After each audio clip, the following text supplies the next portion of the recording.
what I decided to provide is the steps that I take when analysing my own questionnaires. However, before I begin, it would be useful to remind you of a few terms we use when talking about questionnaires. Questions can be divided into three types. This is sometimes called level of measurement.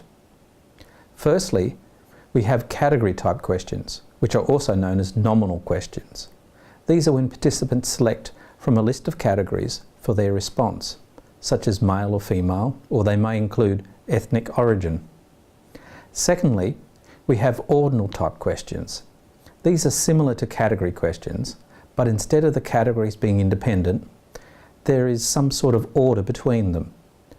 If we ask people to indicate their age in categories, this is an ordinal type question. Thirdly, we have continuous questions. These are any question that can be answered by a number. It could be an open-ended question asking participants to tell you how many times they attended lectures, or how often they used a VLE.